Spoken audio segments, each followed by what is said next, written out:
we are in the process of transforming from the third industrial revolution to fourth industrial revolution. What is fourth industrial revolution? Fourth industrial revolution is the revolution which is based on data. The third industrial revolution was based on information technology and automation. So like now automation is a problem in every country, and we are transforming to the fourth industrial revolution in which the data becomes the new source, a new raw material, new oil, whatever you want to think.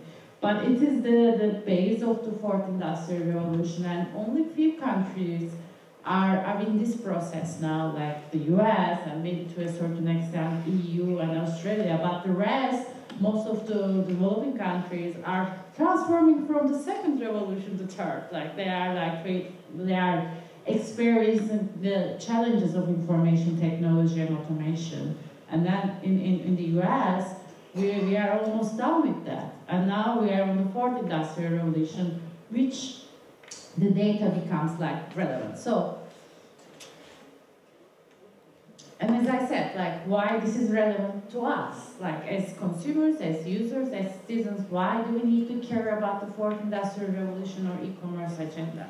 So I want to ask you, like, how many of you here use Google services? Gmail, Google Search, Android phone? Yeah.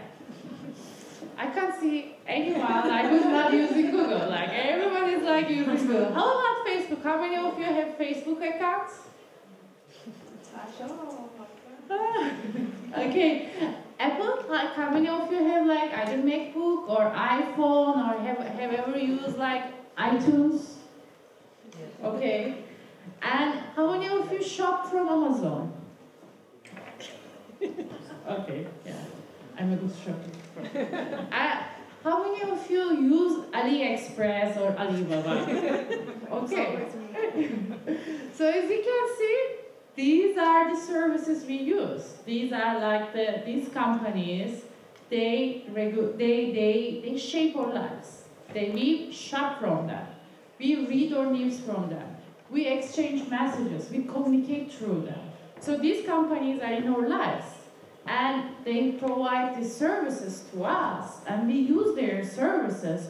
So they have all this data about us. Like they can map. Like they can map my life. Like, you know, what I do every day, where I shop from, where I go, like what kind of music I listen to. So they have all this data about us. And that's why it becomes like relevant for this e-commerce agenda, this network, like, because we call them as network, like, and these are large-scale platforms, and they have like, they establish a bridge between the supplier and the consumer. Think about like Alibaba or AliExpress. Like you can buy stuff from China and it's cheaper than what you pay here. So AliExpress provides that platform to you, that it established that bridge. And it's very important for these platforms to have users. Like, you know, the higher the user number, the higher its volume and higher its volume. It's like Google. Like, you know, you use Google, you use Gmail, you use Google Maps. So it is like you rely on these companies. And they collect the data. It's all about the data. It's no longer about like your name, your address, your age. They don't need that information. It's all about what you click, what you put it in your basket, what did you write to your friends, what kind of music you listen to. I always say this to people, like, if something is free on internet, you are not the customer, you are the product. So every time, like, we get these free services, we leave our data there. And what happens to that data? They sell that data. They make money from that data. And they share that data with their, you know, affiliated companies. For example, WhatsApp, like, you know, WhatsApp shares, like WhatsApp doesn't read your messages, but WhatsApp can see certain keywords in your messages and share that information with Facebook, so that Facebook, the next time you log into Facebook, Facebook can offer you flight tickets to Chile, because you talked to your friend and said that, oh, I may go to Chile this weekend. Like, you know, WhatsApp doesn't read that message, but WhatsApp sees that there is a keyword there, Chile, and then the next time you log into Facebook, that. Oh, flies to Chile, let's check the prices. Like, so this is how the system works now. And it is very important to understand, like, that data is important for these companies because they rely on that data. And they can easily expand their platforms, and then they can offer new services, or they can direct us to other products, like. But it is not good for the SMEs or the new entrants. Like, think about that. I have this great idea. I can come up with this like great online shopping like site. Who will use my site? I have no data. I have no data about you. Like, why would you stop using Amazon and start using my platform? Like, unless the prices are super low. If the prices are super low, what Amazon does is they lower the prices. Like, for instance, in India market, like, India has its own strong, like, very well-established online shopping platform. But in India market, Amazon reduced the prices so that they can compete with the Indians. And now people are switching to Amazon. But they have the leverage, they can do that. Like, you know, it doesn't matter, like, Amazon loses money in India market because they can plan long term. So, and the case of Amazon is very, very important and very interesting because in 2010, the volume of, like, the net sales of Amazon was 34 billion, and now it's like 107 billion. And this was the statistics from 2015, so it is over 200 billion now. But Amazon has its own, like, system. It is like it's based on an algorithm, you know, because artificial intelligence, like the data that is collected from you, it's not analyzed by people. It's analyzed by artificial intelligence, and the artificial intelligence know what you check, what you put in your basket. And then it offers you, like, it suggests you other products. And most of the time I end up buying new products which I don't even know that I need, but just because Amazon proposed it to me. So that's how the system works, the prediction. And the prediction is done by the artificial intelligence. That's why it is like, it becomes really important. The algorithm becomes important. So that's why, like, we say that now we are transforming from knowledge economy to algorithm-driven economy. It's not no longer about knowledge, it's about algorithm.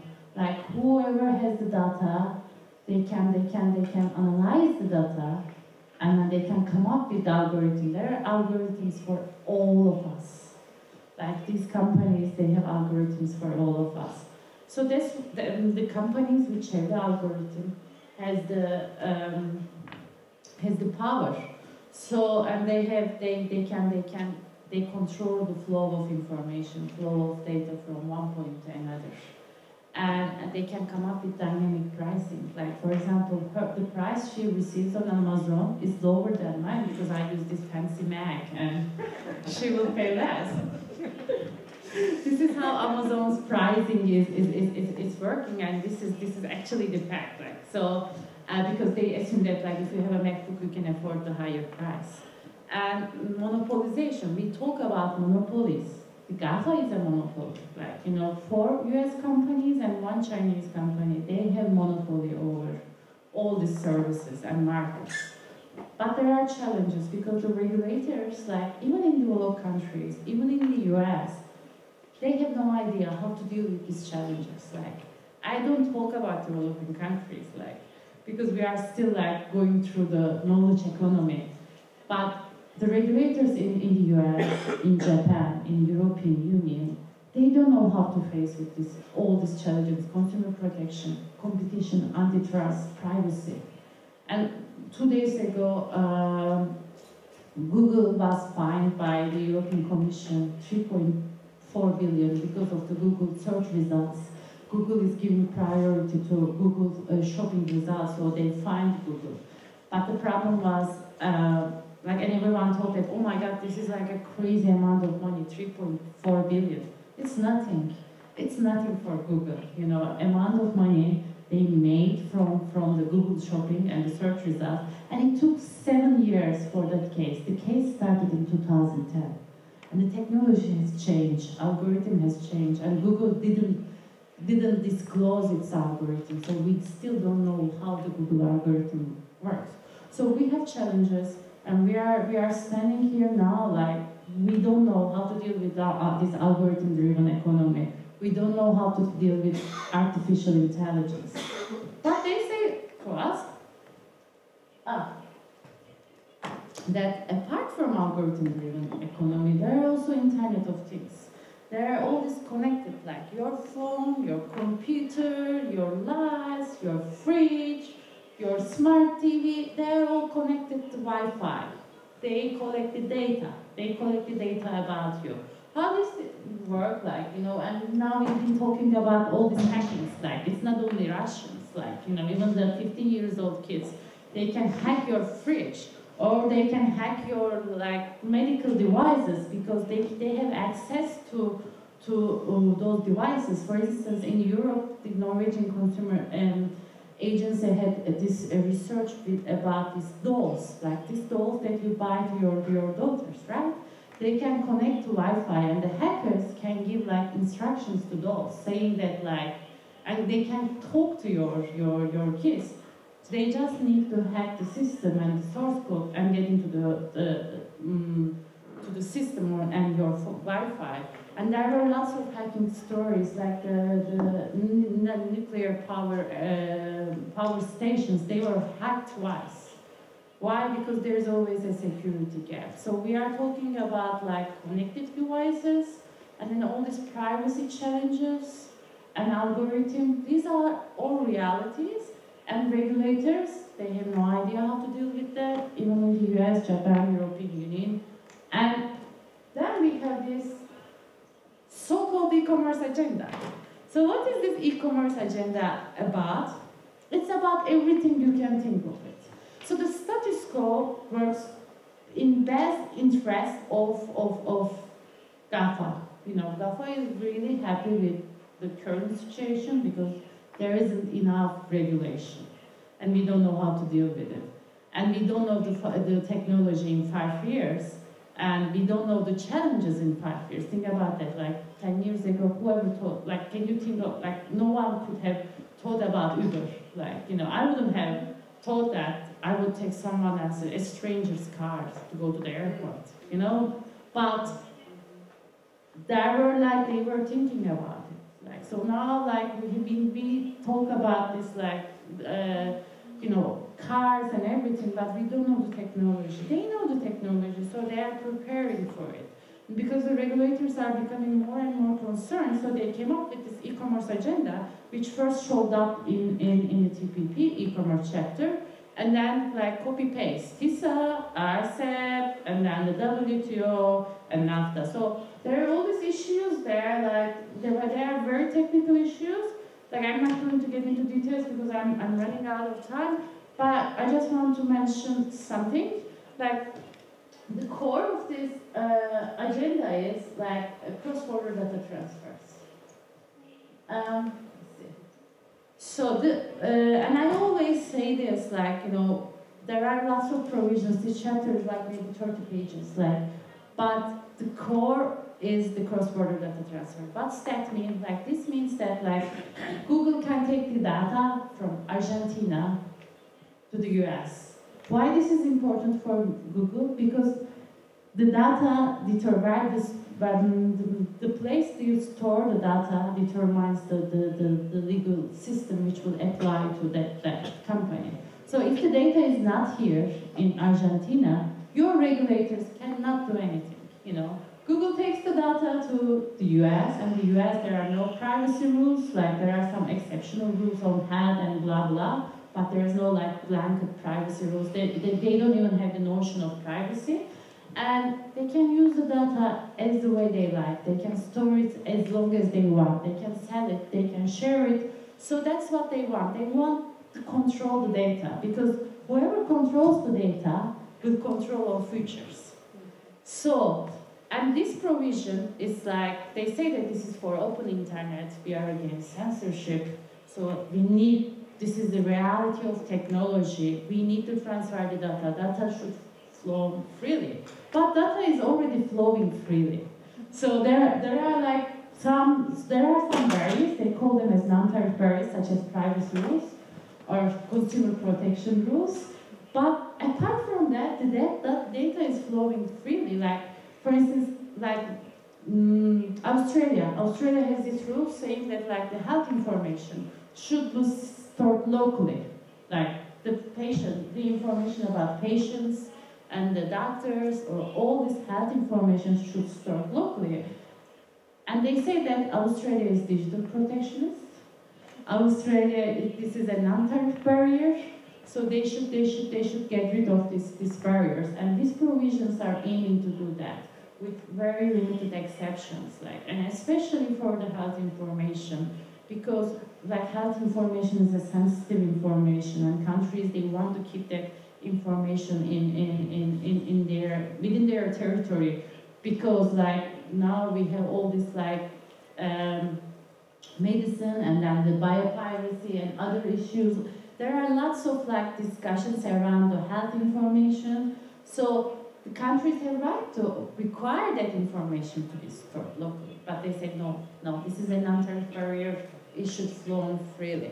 So this is one of the most important provisions in the TPP, or it was in the TPP. It showed up in TISA. It's in the WTO proposals, and it has it conflicts with all the rules that aim to protect us, the citizens, users, consumers.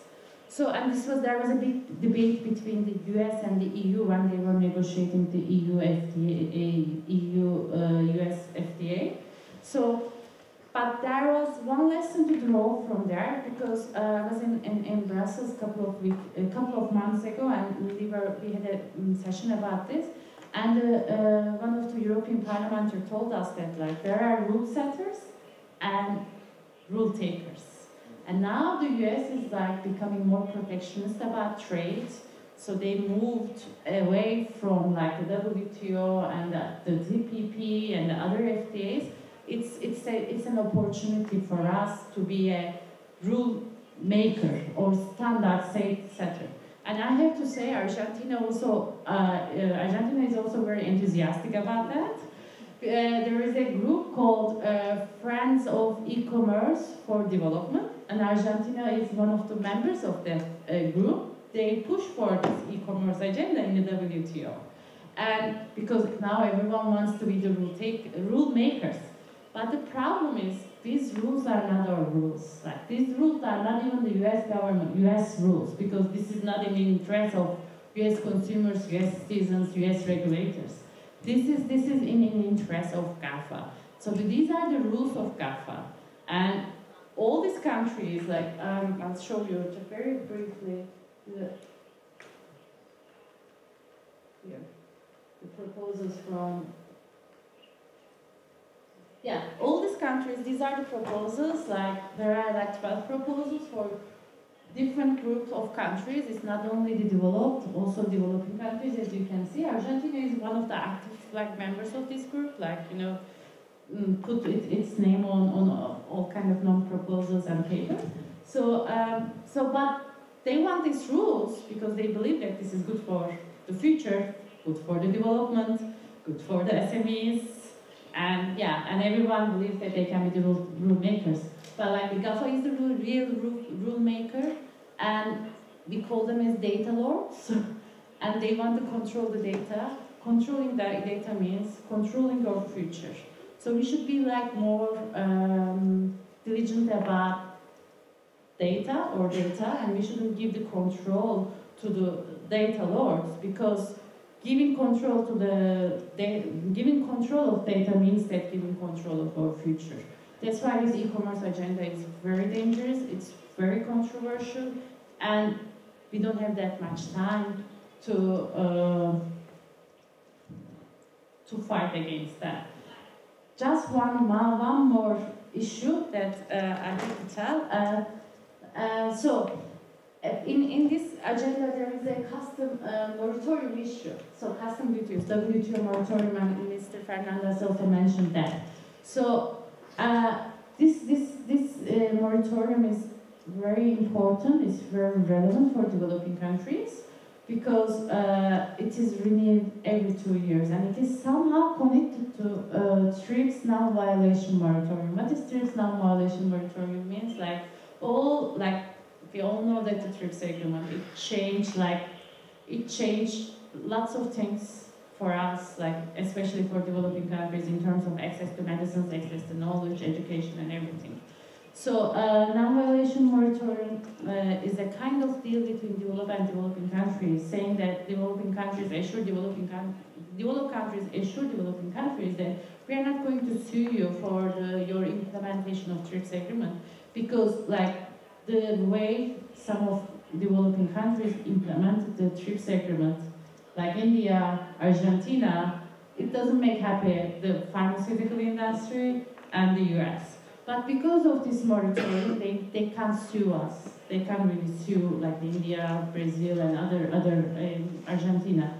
But now they want to make the custom moratorium permanent, and these are related. So developed countries want the customs moratorium, developing countries want non-violation. Each year they renew this. But now even developing countries, all these countries, they want to make the custom moratorium permanent and they don't really think that we're going to lose the bargaining chip for the TRIPS non-violation moratorium. And when it's time to renew it, there won't be anything for developing countries to offer, use as a bargaining chip.